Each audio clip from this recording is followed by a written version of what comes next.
evening, ladies and gentlemen, and welcome to the premiere show of the 2018 Wallen Power TV season. I'm your host, Paul Metzen. I'm delighted to have as my guest actor and musician Chris Mulkey, who grew up in the wilds of St. Paul, Minnesota.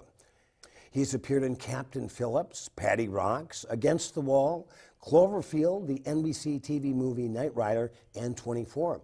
He appeared on Boardwalk Empire, Friday Night Lights, Boomtown and Justified, was recently on Better Call Saul as well. He has acted since the mid-1970s, his first TV appearance on Beretta, and was also the notorious Hank Jennings on the original Twin Peaks. We're going to talk about his start in the entertainment biz, his music as well, and all of his current projects. Without any further ado, my good friend, Chris Mulkey. Chris, thanks for being here. Thanks, Paul. Thanks for having me. It's great to be here. But you know, so you called me up and said, "What about getting some tunes, some tunes into North Country?" And you sent me a bunch of your CDs, and I went, oh, I mean, there was just that was all the music. They could have just done you. Right. That would have been great. But who did they get, Chris? Bob Dylan. That other folk singer from. You tell me. Over and over and over, my friend, don't believe we're on the eve of destruction. I mean, who doesn't love Bob Dylan? Which is Barry McGuire, but anyway. Is he really? We were part, well, that's the Eve of Destruction by Barry McGuire. Same deal, though. Same deal. Really? Oh, God. That's okay. It was a great Dylan imitation. Hey, it's early, man. We're taping this early on Monday, January 8th. There you go.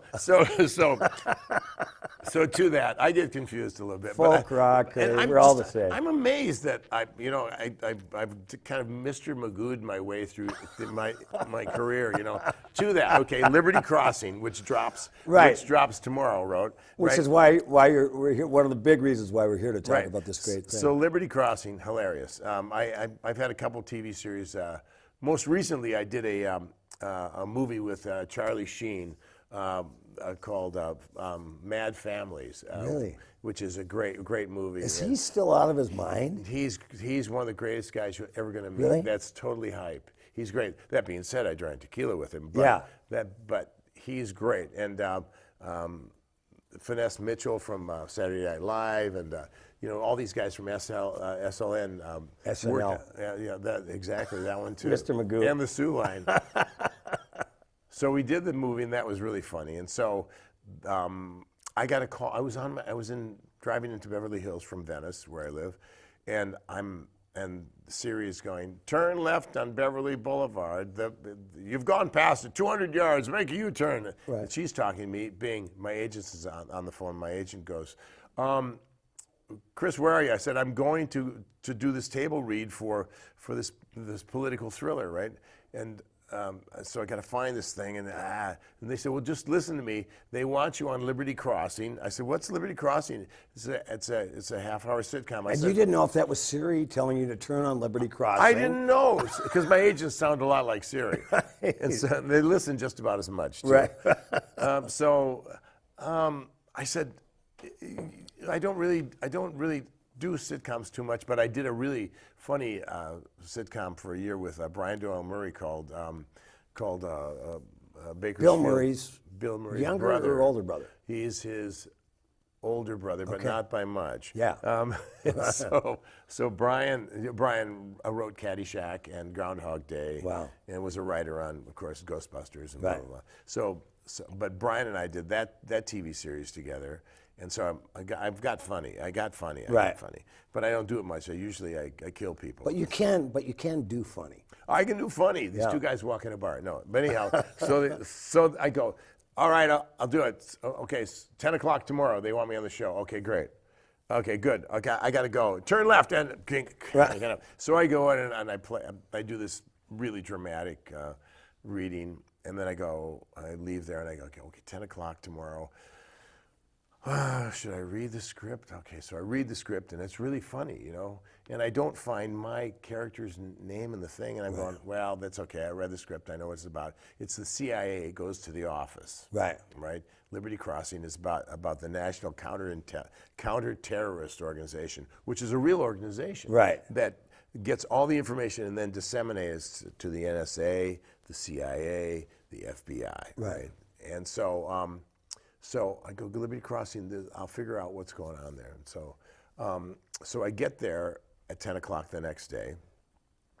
And the guys at Liberty Crossing go, "Oh, Mulkey, you're here. Mulkey's here. Come on!" And everybody's like shaking their hands. And Sherry and Peter and Adam and all these guys, they're a great cast. I mean, it's crazy. If you go on YouTube and just type in Liberty Crossing, it'll show the preview and where it's playing. It's great. So I go, "Yeah, okay, great." I really haven't told this story publicly before. Well, anyhow, so and I sit down with the producers and they go, "It's really great to have you. It's really great." And I'm going, what's the big deal? Like, I'm just playing a guy, you know. I'm just doing one of the things in the thing, but I'm not saying that, because I'm thinking, I don't know what I'm thinking. I'm just letting it all kind of Tetris kind of fall in. So then the guy goes, "Well, listen, let me get you a script." I said, "Yeah, give me a script, because the only thing I have is on my phone."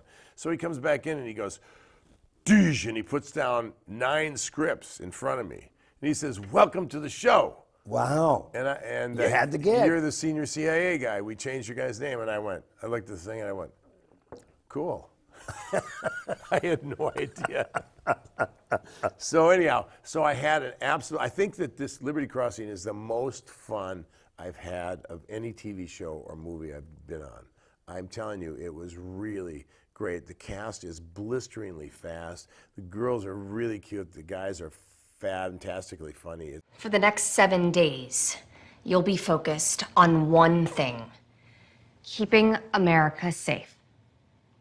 No, I've still heard better ideas. The National Counterterrorism Center integrates analysis from across the intelligence community to facilitate information sharing among major intelligence, military, and law enforcement entities. You didn't read the website? You memorized the website? We have a website? Terrorism. We don't know anything that we didn't know before, but we do know that there are some things that we don't know, you know? We've got to stop CIA from stealing the credit on this. And if Al-Qaeda really is plotting something, we should stop them too. Yeah. Maybe the biggest threat to the U.S. since 9/11. You're Jason Bourne. You're Jack Ryan. You were Pierce Brosnan as James Bond. I ran a few structured analytic techniques. Really? When? Just now, in my head.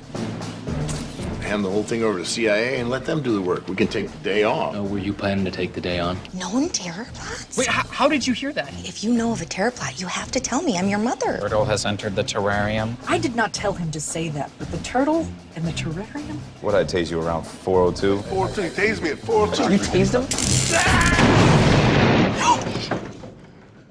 There's a terrorist plot, so we need Carly, there's always going to be a terrorist plot. If there wasn't, we wouldn't have a National Counterterrorism Center.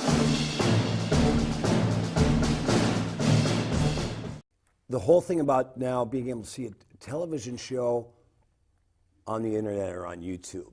Wow. How do you that pretty much is really expanding the boundaries.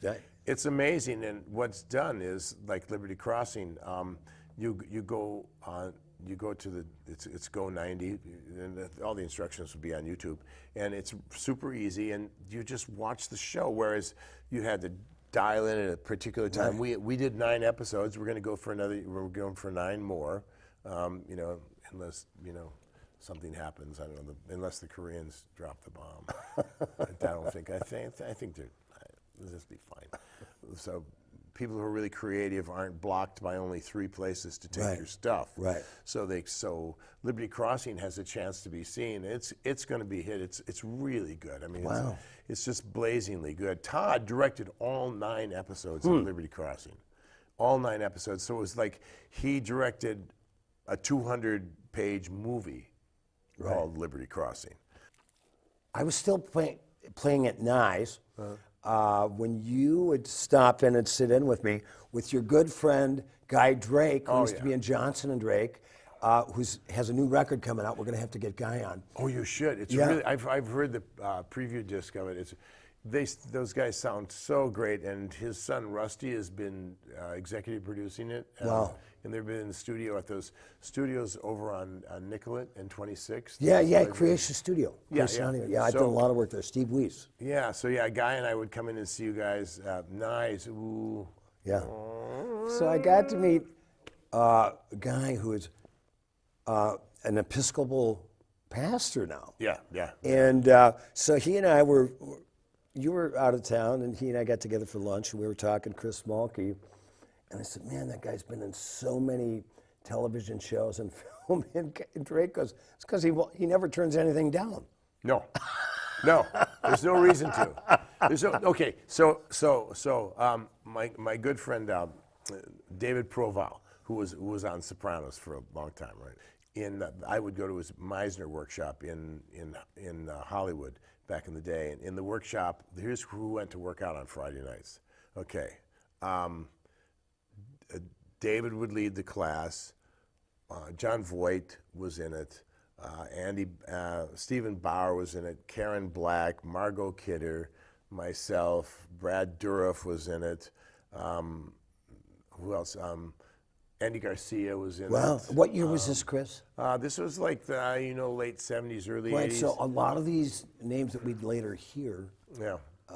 kind of just getting their thing together, like you. Yeah, they're just getting my thing together. In fact, Andy Garcia was going, who has had a wonderful career and is a wonderful actor. One time we were standing outside Melrose, and he goes, Mulkey, I think I'm going to give this up. I'm just going to get out of here. We go back to Miami. I don't know, maybe work back there, do some stuff. And I said, Andy, don't. Right. Stay. When I moved to Los Angeles, I just moved to Los Angeles. Right. Because I'm going to go there. I'm just going to do the work, Right. And then later, my wife Karen Landry joined the thing too, and I mean it was just a great workshop. We would go from 7 until maybe 1 or 2 in the morning doing Meisner exercises, and improvs and stuff. It was crazy, great. So David is sitting up in Benedict Canyon with Robert De Niro's there, and people are talking about work and blah blah blah blah, and I'm just there. You know, you got to be careful, Chris, because I remember Paul McCartney telling me once, don't be a name dropper. Oh, no. What did I say? Keep going. Anyhow, some guy was there from New York. You talking to me? I'm the only one here. So De Niro says to Bob, there I did it again, to David, he says, so what have you been doing, David? And David's going, I'm doing this. I told him I didn't want to do that, and it's this and that. I just leave me alone. When I find what I want to do, really, really want to do, I'll do that. Right. So I'll stay home. And he goes, David, the real work is not sitting on the couch watching TV. The real work is, doing the work. So go do the work, because he did all these Boxcar Mama and all these, and then of course De Niro's body of work is just incredible. He says, go do the work. So as a young actor, I'd been in Hollywood like a year, and I went, yeah, just go do the work. Right. And so consequently, I've done a lot of work. I mean, I've been really fortunate and done some really super hip stuff, and been in shows that have won, Academy Awards, and so thank you, Robert.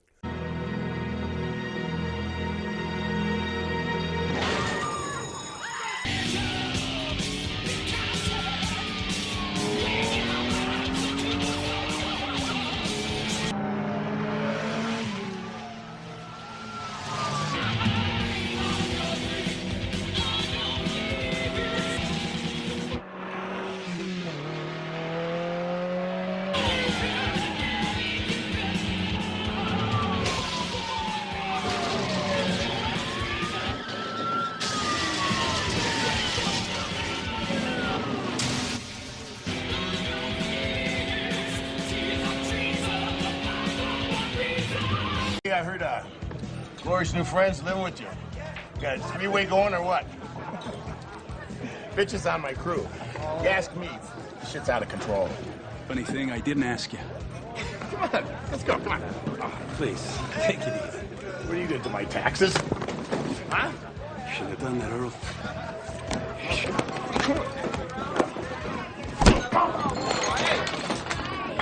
Cap.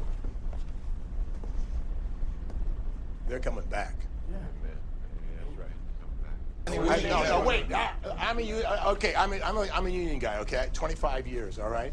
And I'm telling you right now, then they're not paying me enough to fight pirates, okay? Yeah. You all signed up for a route that went around the Horn of Africa. What did you expect? We get out, we put some room between us and Go them, where? turn and go. Go where? In 8 hours, we could be, what, 100 miles from 100 here? to 150 easy. Easy. I mean, and you're a fireman, right? I mean, you've probably seen a whole lot of stuff. I used to be a fireman. Drinking got the best of me. I couldn't control it, so they fired me. Tried the Bible, Jim Beam versus John 3:10. That didn't work out. Well, Jim Beam won. Yeah. I went to AA, let go and let God. And I'm keeping my side of the street clean. There's always something going on at Grumpy's. For happy hour on Monday, it's half-price beer and wine. Killer prices on local taps all day Saturday and bottles of wine at half price every Sunday. At night, the turntables at Grumpy's stay busy with the Minnesota Music Listening Party on Monday and Vino Vinyl on Thursday night. Trailer Park Trivia packs the house on Wednesday night at 8 p.m. And don't miss T-Bone Bingo on Sunday nights. They have it all. Every night of the week, it's Grumpy's Northeast. I want you to meet Two Gingers Irish Whiskey. I'm Kieran and I'm Irish, so I tend to like a challenge. Why not? I wanted a whiskey to help find me out what's out there. Like what's really out there. And I found the oldest distillery in Ireland with a water wheel and awards for its small family of whiskies in the middle of Ireland. As I've always seen it, you can't win the lottery unless you buy a ticket. So try it. The investment is small and the flavor is big. Now, it's perfect for drinking neat. Its character holds up, like the Irish, when the bastards try to get you down. Two Gingers Irish Whiskey. Distilled twice for more character, time for more flavor, and less of the old burn. No lite bastardes carborundum. Don't let the bastards get you down. This program is brought to you in part by Iron Range Resources and Rehabilitation.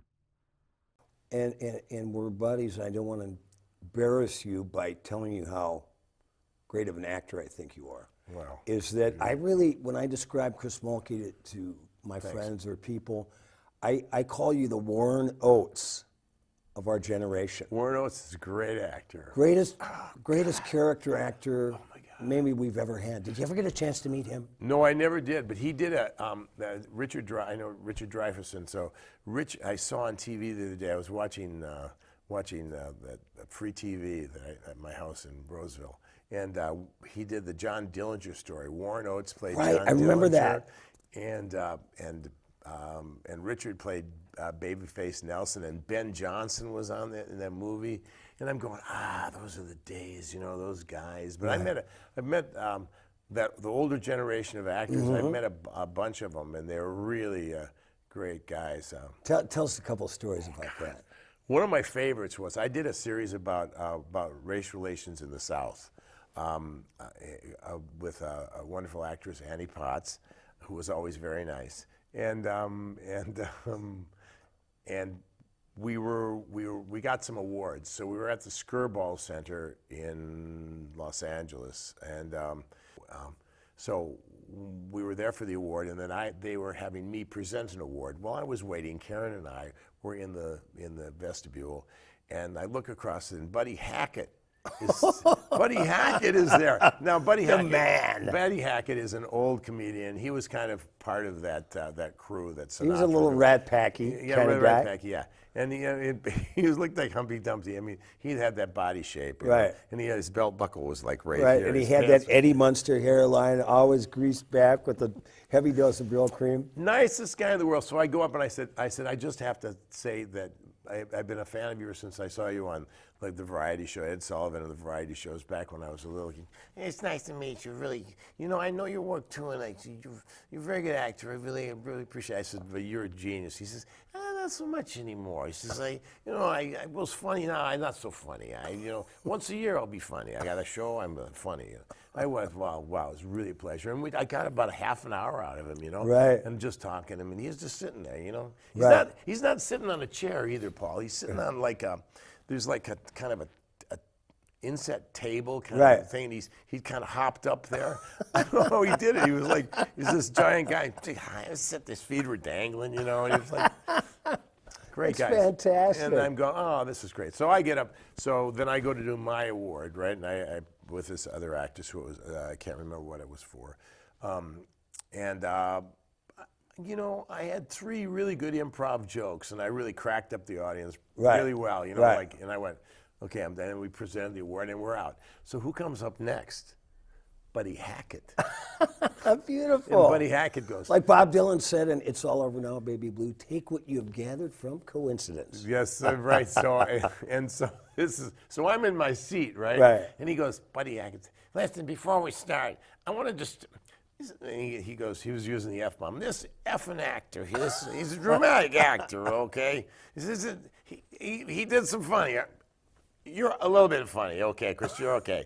But I'll give you funny. He launches into 20 minutes, Paul, of funny. I'm crying, I can't, you know, my throat's closed, I can't get my breath. People are crying, and he goes, and it was like, it was very, very blue. But, oh my God, that may have been the funniest stand-up I've ever seen, and it was just like, I was just off the cuff for him. Wow. It was just, yeah, Buddy Hackett.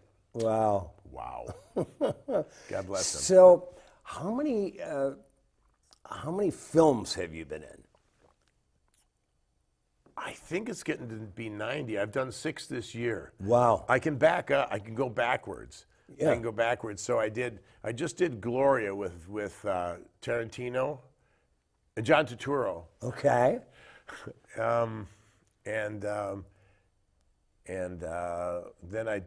Then before that I did Felicity Jones, you know, from Rogue One. We did the Ruth Bader Ginsburg biography picture about our Supreme Court justice in Montreal. That was fabulous. And then I did the Ouija Maze, which was a crazy movie that my friend Justin produced. Right, Justin Hawkins. Great, and that was terrific, scary movie. And then before that, I was in Chicago, and I did the Daniel Pearl story. Right, that's the last time we were talking. Yeah, about the the journalist who was savagely murdered. Yeah, by the ISIS guys. So we did that, and that was a great movie.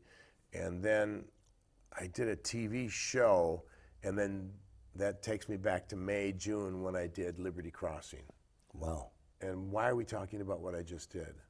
Well, I was just asking how many films you've been in, and you said you're going to work backwards. So yeah, so that I think it takes me to close to 90 films. Wow. 90 films. How many television shows do you think you've been in? Well, they don't on IMDb. They don't have all the TV shows, like every episode. But I've had 5 TV series with multiple. Like we did 88 shows of Any Day Now, right there, just 88 shows. Wow. And then we did. Like I was in the Twin Peaks. We did the original Twin Peaks. We did 22 plus 7. Okay, so it's 29, and I did 19 of the 27, and then Boardwalk Empire I did a bunch. So, but TV show I have 300, something like that. But I think but they have on IMDb. It's like 200 or 300. So I don't know. Anyhow. Right. Well, you're a hardworking guy. And you're also a really lovely musician and a really good songwriter. Oh, thanks. In fact, I think we're going to play it. I have a feeling this is going to be 2 episodes on the Wall Power TV with my good buddy Chris Mulkey. But I really want to play that tune you wrote for the lovely Karen Landry, Walking in London. It's just... You played such great bass on that last night. It was really good. Bass. I mean, you're a great guitar player. Thank you. Well, and boy, I could feel Karen in the room last night. Oh man, it was thanks. It was really a special moment. People came up and talked about us doing the song. Yeah, it's a beautiful song, but that's really one of the greatest beauties of being able to write songs is you keep those people alive. Yeah, that's a great point. It really does keep them alive, and every time, like because we've done it a few times together, and it's really it becomes something other than the song. Right. It's amazing. So I sat down. I got a pencil and paper, and I knew what the format was going to be musically, because that just kind of comes to me, because I've written so many songs. It's like bang, and then and I wrote it. Actually, Paul, all those verses are. I didn't change a word. Yeah. You know, one of my favorite verses is, and it leads into that chorus. It goes, I think I'll go someplace you would have liked. Go see some art. Take a boat. Go ride a bike from Kensington to Chelsea. Stop and have a beer and sing. I'm walking through London. I wish you were here. And I'm walking, and we're walking, and we're walking, and we're walking. We're walking in London. Wish we were here. And that's I've had.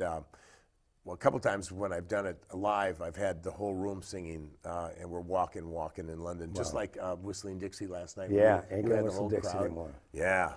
Chris, it was, it's really been a pleasure to get to know you, as not only as a friend, but I mean, I have such an appreciation for your work ethic, and your art, and your vibe, and you hang like a son of a gun. We can hang. We can hang. We can hang. And I'm going to put this thought out there in the universe. I see you in one of the upcoming Coen Brothers films.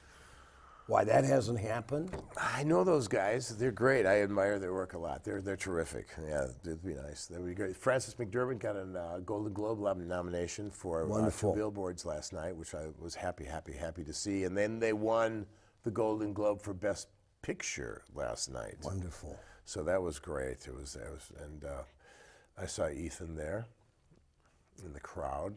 Yeah, I've been to the Golden Globes, and we went there with I went there with Robert Duvall for Broken Trail. It's a heady group. Did I tell you something about dropping names? Oh, did I tell you? I was in.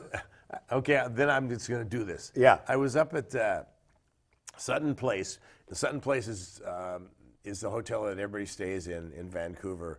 If they're an actor, you stay there, and then it's a great hotel, and everybody stays there. So I'm in the bar with Ron Perlman, and Ron goes, "Hey, Mulkey, you know who that is over there?" And I said, "No, who is it?" And he says, "The African American guy." I said, "Oh, that's a nice guy." He says, "This is Gary U.S. Bonds." And I went, and I looked over, and I went, I said, hey, yeah. And he looked around, and he turned around, and Gary goes, I said, look out. Hey, yeah. I said, come on, let me buy you a drink. He says, yeah. So Gary U.S. Bonds and Ron Perlman and I sat and had a cocktail and just talked about rock and roll and stuff. So, is that too many names? You are rock and roll. Chris Mulkey, I know you got to get back to L.A., man. All right, brother, thank you. And you know you got an open invite anytime I'm playing, anytime I'm hanging. There's always a place on the stage for you. Paul Metzel, ladies and gentlemen. I always do that. All right, thanks, brother. Thank you. All right. I hope you enjoyed Wall of Power TV. We'll see you next week. We'll save you a seat. Thanks very much.